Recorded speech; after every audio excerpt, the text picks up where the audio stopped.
Is this the lowest that Jose's ever been against Pep in this eternal rivalry that is Pep versus Jose? Yeah, but is it also his weakest squad that he's ever faced Pep Guardiola with, though?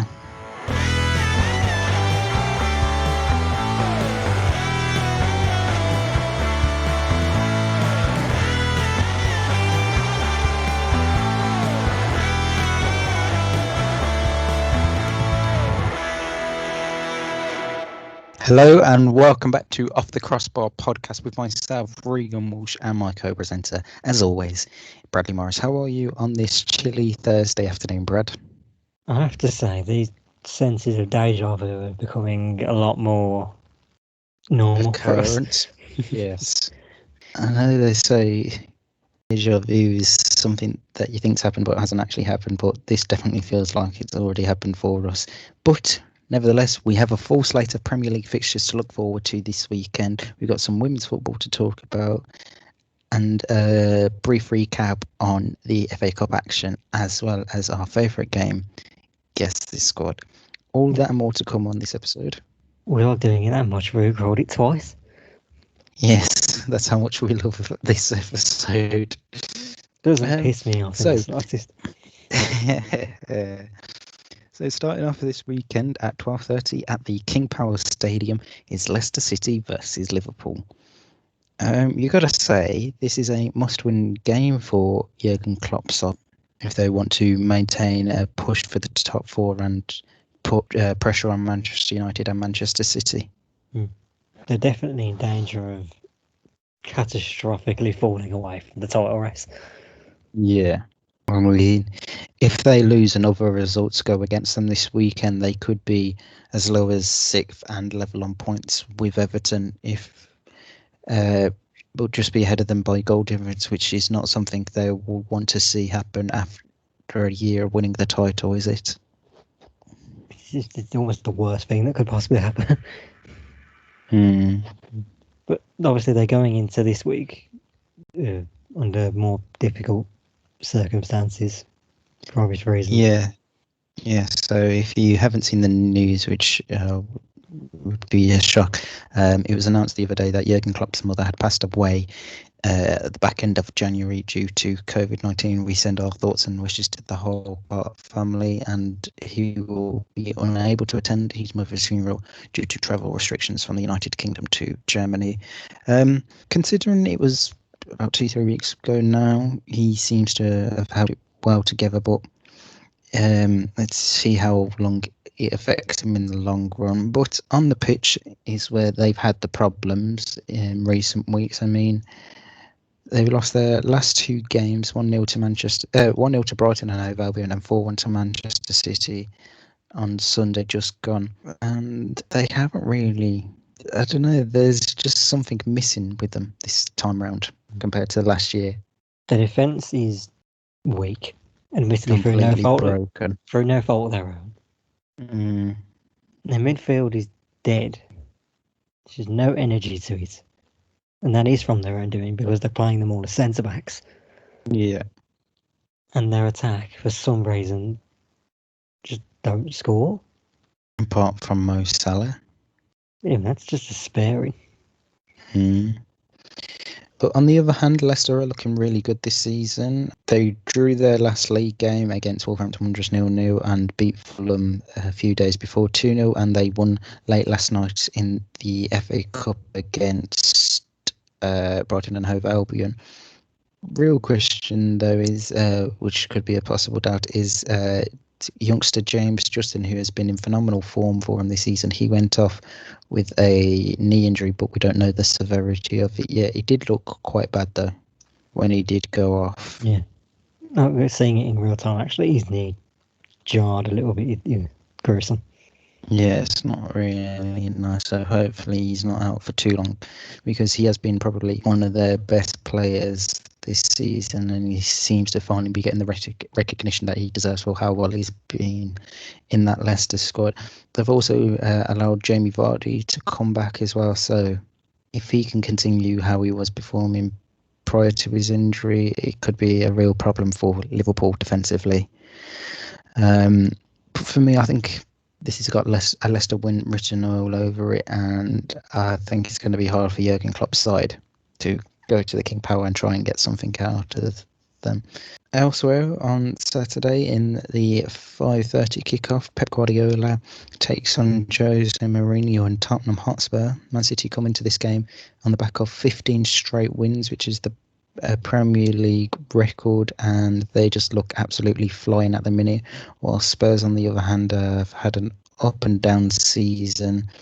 I mean, they beat West Brom their last league game, but then they lost the 3 before that to Liverpool, Brighton and Chelsea, and currently sitting 8th place in the table.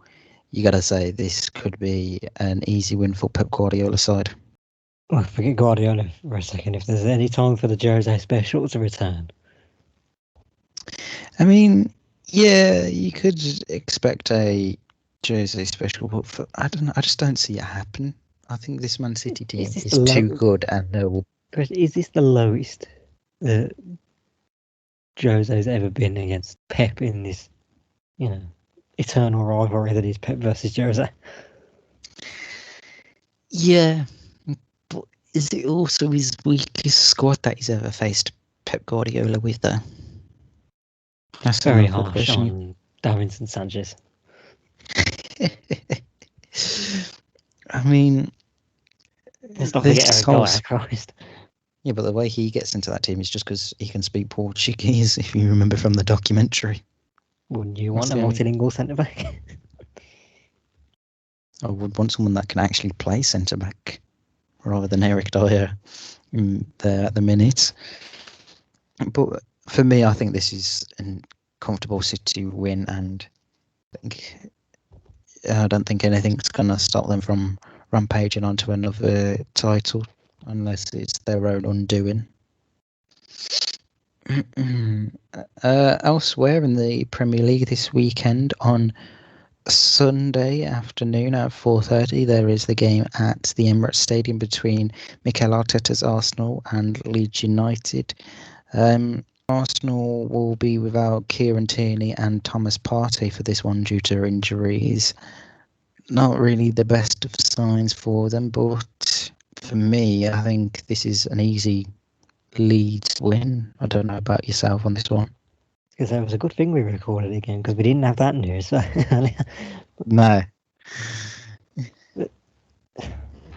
In the earlier, I said that for Arsenal to win this, they have to be better in the possession they get. Yeah. That is whether Leeds allow them to have it because of their instant press that has obviously caught the eye of anyone and just makes them so entertaining to watch. But Leeds are still just as hit and miss. Yeah, I know what you mean, but you still got to give Arsenal some sort of chance. But Leeds will be going to the Emirates. Leeds will go to the Emirates with all the hope in the world because so many other teams have gone there and made Arsenal look like nothing. Yeah, I mean, I just don't. For me, this is just a bit of confidence. I see a bit more of it in this Leeds side than you do with the Arsenal team. I mean, Arsenal's last 2 fixtures, they lost to Wolverhampton Wanderers 2-1 and then lost to Aston Villa 1-0 last week. So, I don't know. It just, there's nothing dangerous about that Arsenal team in terms of like threats going forward or make you think, oh, okay, we should be really scared of this Arsenal team compared to where, the Leeds attack is quite dangerous and how quick they can transition the ball forward, especially on the wings with Rafinha and I forgot who the other winger is. Jack Harrison. Yes, Jack Harrison, who's on loan from Man City. The thing with Arsenal fans, you want about getting caught on a counter, they did seem to be done by that against us as well. And that's what was waiting at school. Yeah. Well, I think this Leeds team will definitely be capable of exploiting Arsenal's defensive issues and scoring on the counter-attack. And Patrick Bamford loves a goal away from home. Yes, so definitely think of hedging something on Patrick Bamford to score. The game before that sees West Bromwich Albion take on Manchester United at 2 o'clock at the Hawthorns. I mean, you got to say United have got to be the favourites heading into this I mean, if they're not, you need to get your head on straight. Yeah. But Mm. it's still there in the back of my mind with Big Sam. It gets teams motivated for the big clubs. Does he though? I mean, yeah, they got that result against Liverpool back in December, but what have they gone on to do since then? I mean, the result since the Liverpool draw, which was their second last game of 2020, they've lost 5-0 to Leeds, 4-0 to Arsenal, beat Wolves 3-2, lost 2-1 to West Ham, 5-0 to Man City, drew 2-2 with Fulham, lost 2-1 to Sheffield United, and then lost 2-0 to Tottenham last week. I mean, for me, I don't see Big Sam being able to break him out of this bottom three. Yeah. I mean, on paper, it should batter them. Yeah. But I would be very surprised if it happened. I think anything less than 2, maybe 3-0, I think United will be really disappointed because they've got to be scoring a lot of goals in this game to keep the pressure on City because... Well, let's be honest to you, a Scott McTominay hat-trick is all you need. Which wouldn't surprise me if he does end up scoring one goal He's after become the his new goal Paul in Scholes, isn't midweek. he? Not quite yet. Could potentially get there away, but yeah, I don't see anything being able to help West Brom. And then the other big game we have to look forward to this weekend is on Monday evening at 8 o'clock between Chelsea and Newcastle United. Thomas Tuchel's side coming into this game on the back of some excellent form in the league, won their last 3 games, beating Burnley, Spurs and Sheffield United. Looking really good under Thomas Tuchel, you got to say. Yeah, still awaiting his first loss, which will result in his sacking. But they're in good stretch. Whilst Newcastle, on the other hand, continuing their topsy-turvy season. I mean, they won 3-2 last week against Southampton, but a couple of days prior they lost 2-1 to Crystal Palace, and then they've been rocked by injury this week. So Callum Wilson's been ruled out for 6 to 8 weeks. There's also been Fabian Schär's out for a while as well, and Javier Manquillo as well. So they're 3 losses to this Newcastle side, which won't help Steve Bruce out at all. But for me, I think this is quite an easy Chelsea route. Yeah, I'm not prepared to say they could smash them. Weirdly, because you see, both the Chelsea games so far under Tuchel, they've been sort of close. They haven't beat anyone comfortably. Yeah, I know what you mean. There hasn't been one where you think, okay, this Chelsea side under Tuchel looks really, really dominant. But I think it's one of them where he still,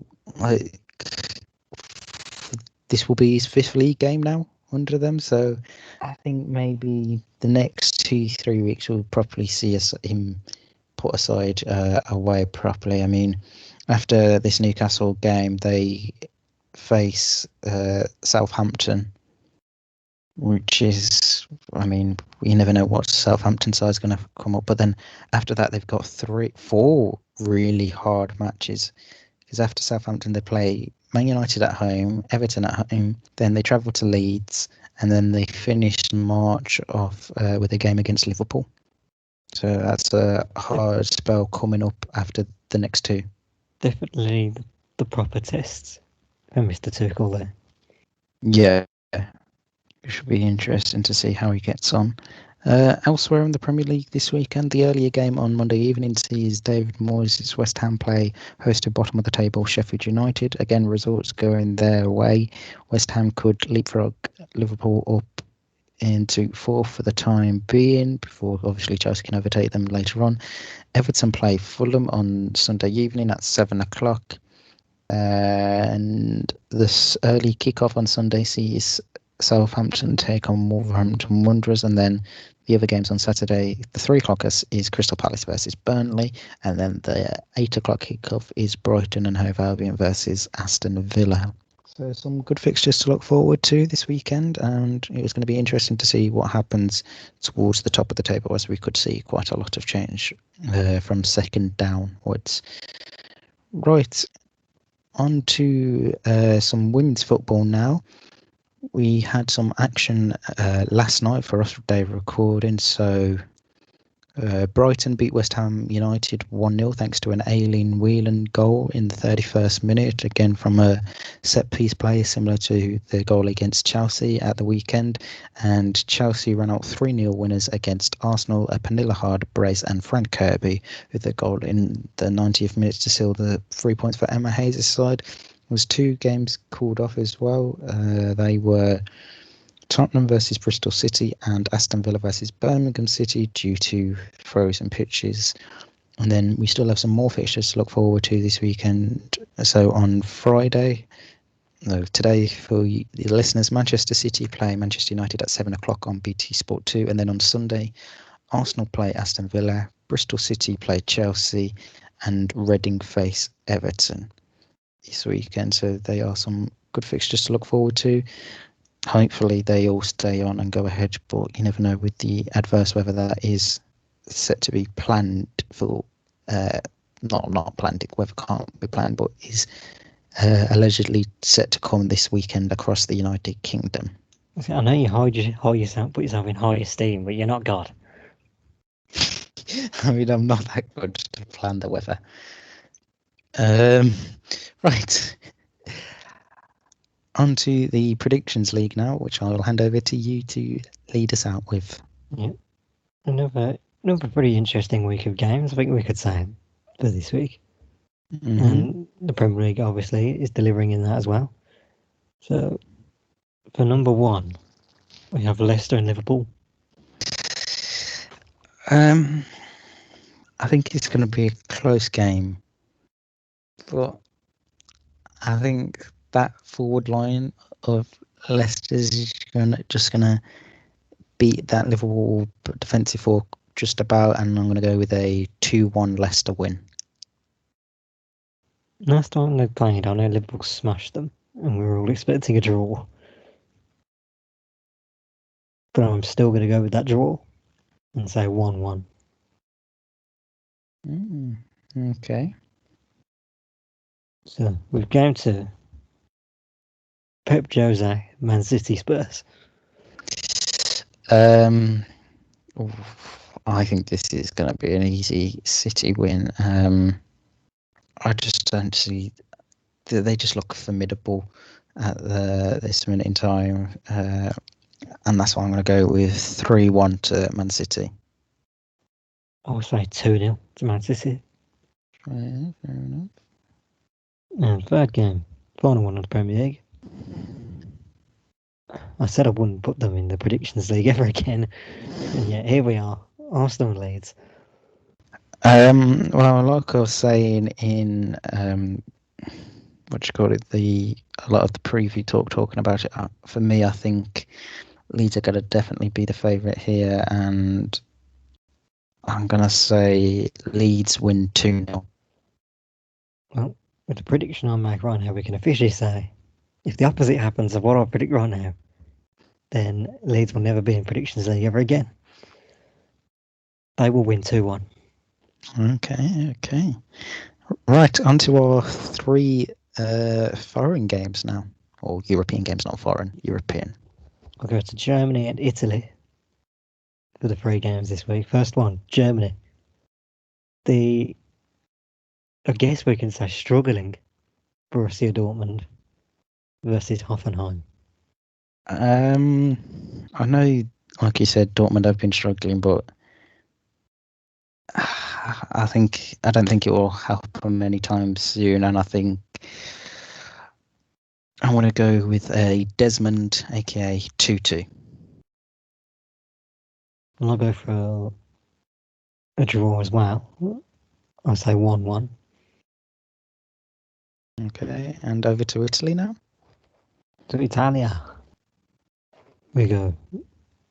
Probably the biggest game, the Serie A, Napoli and Juventus. Wow, that is proper good clash to look forward to this weekend. But I think it'll be the team from Turin that play in the black and white, and I'm going to go for a 3-2 Juventus win. It still wonders me, because did these two actually eventually finish their rescheduled one from last time after it got postponed? I can't seem to remember. It's one of them where I remember it, like the whole commotion of it, because they had a lot. Napoli had a lot of positives, and then they asked for the game to be called off, and then it wasn't. And then there was stuff about them travelling, and then they didn't travel. And they got deducted points, or so they got the points for some reason. It was. Yeah.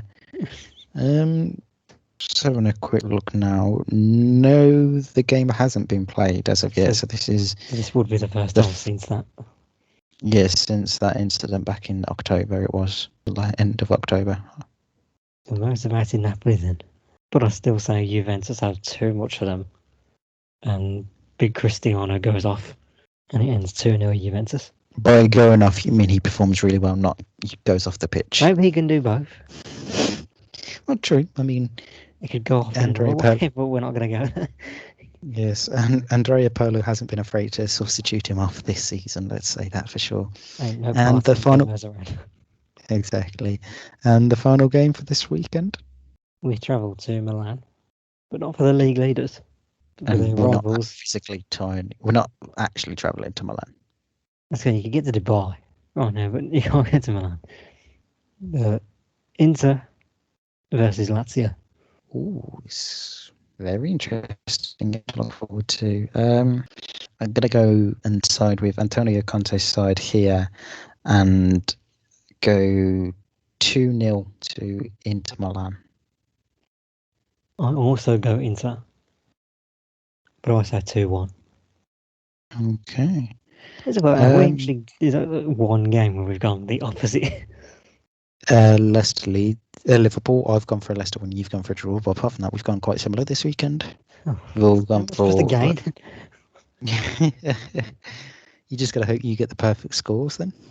Because even in that point, you'd still get points. I'd still get 2. Or you'd be clawing back 1 point each time. It's flawless scoring system. Heading into the weekend, you're on 59 points and I'm out ahead on 83, and I'll be hoping for a better weekend than last, where I seem to struggle a bit. Right, we have the Champions League to look forward to next week, which is something good rather than the FA Cup. I'll just go over the results. No, it is pitchy voice. So the FA Cup results that we've had as of time recording: Bournemouth beat Burnley 2-0, Manchester United beat West Ham 1-0, Manchester City beat Swansea City 3-1, Sheffield United beat Bristol City 1-0, Leicester beat Brighton by the same scoreline, Everton beat Tottenham 5-4, and Wolves versus Southampton and Barnsley Chelsea haven't happened as of yet. Or we don't have the results of them not having happened, because Wolves Southampton has actually kicked off at the time recording. Well, we'll probably have to re-record this a third time, so it probably will have happened. So would the Chelsea game at this rate. The final 16 teams for the Women's UEFA Champions League were confirmed today after the final tie between Brøndby and... I've forgotten who Brøndby played now. Anyway, the final 16 teams have been announced, and the draw will take place at 11 o'clock UK time, 12 o'clock Central European time on Tuesday. And the seeded teams are Lyon, Wolfsburg, Barcelona, PSG, Bayern Munich, Man City, Chelsea, Rosengard, and the unseeded teams are Atletico Madrid, Fortuna Hjørring, Brøndby, LSK Kevina, BIK Kazgurt, AC Sparta Praha, ACF Fiorentina, and St. Polten. So it'll be interesting to see who Manchester City and Chelsea get. I think 2 teams I wouldn't want to face there would be Fiorentina and Atletico Madrid in the unseeded side. Apart from that, I think everyone else they'd be comfortable with getting victory. And other bit of news today regarding women's football, Isabel Christensen has signed a new 2.5-year deal with Everton to remain at the club, which is good news for Willie Kirk's side. Right, it's now time for Guess This Squad. This is where me and Brad both choose a game from the past, and we have to see how many players we can name. Right, Do we mention so what happened in the last recording? go on then. I'll allow you to. Oh, I mean, fair play. We actually drew for the first time ever. Which I actually couldn't believe it happened. So I'm kind of glad we get to do a rerun now, so we don't have any chances of a draw. I'll wait to see what game you get. Excuse me. Just while you know. Yes. So as I went first last time, your game, cast your mind back to 2012 and to the That's one. yes, it's not as far back, and cast your mind to May of 2012 and at the FA Cup final between Chelsea and Liverpool. That was Chelsea Liverpool. I thought that was Man City Wigan for a second. No, that was the year after. Name the Wigan squad. No. Can you name me as many players as you can from that Liverpool team? Interesting. So this is just after that week period. How many of them are still in that team? I'm not going to tell you that. I know, but I'm told yourself. I'll say 6. Okay. Actually, Fire away when you're ready. Because I've just remembered the game I had. No, 6. Okay. Andy Carroll. Not in the starting 11. Oh, pissing that. He comes off the bench and does that header, doesn't he? He does come off the bench in the All I 54th remember minute. is the header. That's all I remember, that final, that header, that check, saved somehow. Okay, so that's your technically one wrong. I mean, I'm screwed now. Because he was... 2012. Surely Martin's goal. Yep. Daniel Agger's still there. Yep. Goalie. Actually, Suarez is the striker. Yep. Lucas. No, come on, how is Lucas Leiva not in this starting 11? In 2012, Lucas he's not in Leiva's the starting 11. He's not even on the bench. He must have been injured for this game, Lucas Leiva.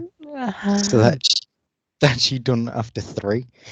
So this team was Pepe Reina in goal. Oh, it'd be a shame when I put out the first recording. Glenn Johnson. You got Martin Skirtle and Daniel Agger. Jose Enrique. Defensive midfielders of Jay Spearing and Jordan Henderson. For some reason, I thought Spearing would be nowhere near this. I knew he was still there, but I didn't think he'd be anywhere near it. Right wing, Craig Bellamy. I've just got no. Let me say the left wing. It's Stuart Downing. Fucking Who's the attacking midfielder in that squad? Stevie G, for fuck's sake. Exactly. How do you not get Steven Gerrard, lad? Come on. I need it slapping. You do. If it wasn't COVID, I would have slapped you silly by now. And then the bench was Donny, was the substitute keeper, or Donny, Jamie Carragher, Martin Kelly, Maxi Rodriguez, John Joe Shelby, Andy Carroll, which he said, and Dirk Kuyt. And the manager, it was Kenny Dalglish. And it was Chelsea that went on to win 2-1 thanks to Ramirez and Didier Drogba with the goals. So yeah, that's why I didn't go with that Chelsea squad, because you would have easily guessed that team. What? Oh no, yeah, I would have just said the Champions League team. Exactly. I mean, if you don't win this, then leave forever. The podcast is cancelled. Name. Okay. 2010 World Cup final. Netherlands team. If you don't win, then just So I've only got a name for, don't I? yeah. Nigel de Jong. Yeah, we know why. Yep. Giovanni van Bronckhorst. Yep, that's 2. He was the captain. Robin van Persie. Yep. Take your pick. Wesley Schneider. Yep.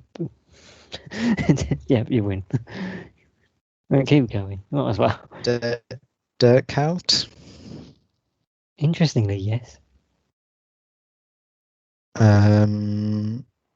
Johnny Heitinger. Yes. Edwin van der Sar in goal. It is not Edwin van der Sar. It's not Jasper Cillessen. No. Krul. No. Who's the Dutch keeper there then? It's Martin Stecklenburg. Stecklenburg, yes. Oh, there's two midfielders there you should get. Ryan Babel. No. One is actually, it's unreal how you haven't got him. Is it? He was the best player in this Dutch team at the time. I'm blank. Winger. That hasn't helped me at all. I believe he was at Bayern Munich at the time. Or maybe Real Madrid. Who? Ian Robben. Oh, shit, yeah. I don't know. As soon as you said maybe 2010 was probably just too early for his peak. 2012 was the peak, Robert. Yeah, you said 2010 by Munich, and I went straight to Luca Toni. I was like, Luca Toni. Was he still at Real Madrid in 2010? Oh. Who, Robin? Yeah. No, he had just joined Bayern. That's why I couldn't think of it. Because did he join that summer after the World Cup or the summer before? The summer before. 2009. The other centre mid, I guess surprising you didn't get him. He was the dirtiest player at the tournament. Honestly, it felt like he was the dirtiest player at the tournament. Mark van Bommel. Oh, yeah. There you go. And the two centre-backs, well, not centre-backs, the two defenders you missed. Gregory van der Veel rolled back. Yes. Yeah. Joris Matheson? Matheson. Dutch, in it. And the subs they ended up bringing on Edgar Elia. Whatever happened to him? Don't know. Was he at Fulham? Sunderland? Or did he do both? I don't know. But you'll know this bloke, Rafael van der Vaart. Yeah. And Edson Braafheid. Never heard of him. No. But there was no way I was asking you to name that Spain squad. Well, considering how bad you did with that Liverpool squad, I mean, it was really good you didn't ask me to name that Spain squad. Nobody wants to remember that Liverpool squad.